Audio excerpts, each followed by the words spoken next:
had a tremendous Big East Conference battle between the number 10 UConn Huskies as they took down DePaul by a score of 80-78. Freshman Caroline Ducharme again led the way for the Huskies, 19 points, 4 rebounds, 2 assists. Kristen Williams returning to the lineup for UConn after being out with COVID protocols, 17 points, 2 rebounds, 3 assists. Coming off the bench in her return from a foot injury, Azzi Fudd had 15 points in 22 minutes. Nika Meal was also in double figures with 12 points in 34 minutes of action. Anisha Morrow had a monster game for DePaul, leading the way with 30 points and 14 rebounds. Sonia Morris had 19. Darian Rogers and Lexi Held had 12 points apiece as well. A great win here for UConn to continue to get back on track, continue to get right after that loss to Oregon. That loss was one that really exposed their flaws, and they're things that still haven't been fully corrected, and I'm going to talk about those things here in a second, but credit to them for showing the grit and showing the fight here late in this game to get the win 80-78. They were trailing there for a while there in the fourth quarter, and you were questioning there for a minute, can this team do it? Do they have what it takes mentally and physically? Can they put it all together to get a win? Because what we've seen with UConn this season is some vulnerability turning the basketball over, as well as inability from certain players to get scoring going. Really, since that last show when we talked about that Oregon loss and in the last 3 games against Seton Hall, St. John's, and now DePaul, Nika Meal has stepped it up. She's had an 11-point game, a 9-point game, and now a 12-point game. They got Kristen Williams back.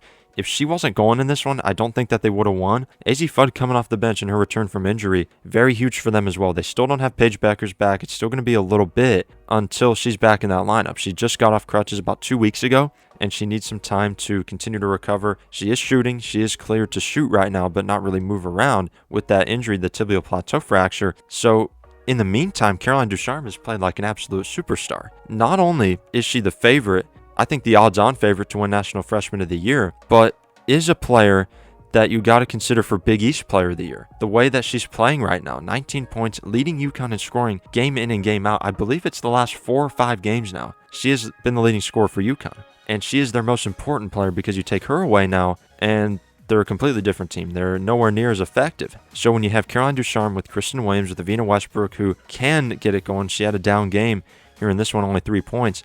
But you have those 3 with Paige bueckers, with Nika Meal, with Azzi Fudd. That's the deepest backcourt in women's college basketball. And that's why UConn will be a threat to win the national championship once March comes, provided that everyone is healthy, provided that Paige bueckers is at 100%, that Azzi Fudd is at 100, that everyone's back. They're going to be in the mix. Their rebounding has to get a little bit better. Only 34 boards here in this game. If you want to beat South Carolina in a Final Four, if you want to beat Stanford, you got to have the ability to rebound, because those teams have great size and they gang rebound. A lot of their individual players rebound it very well also. So to be up to Olivia Nelson-Ododa, Dorka Juhas, Aaliyah Edwards barely showed up here in this game against DePaul. 8 minutes, 2 rebounds. She has fallen out of the rotation, and something tells me that she's not really going to find her way back in there as much coming up. Because, when you hit the bench at UConn, especially after you were a starter, and you were playing a lot, that's not a good sign. It's not something that will bode well for her moving forward. If they absolutely have to have her, I think they will deploy her. I think she will get some minutes, but if she's only playing 8 minutes here in this DePaul game, what do you think is going to happen in the NCAA tournament? When they're playing some of the other best teams in the country. I think her inability this season to execute the pick and roll, that may have something to do with Paige out. Inability on the glass to rebound consistently, those things she did last year. And it's not happening as much this year. So UConn, again, still has to get some things fixed. There's still some flaws on their team, but I like where they're at. I like where they're headed.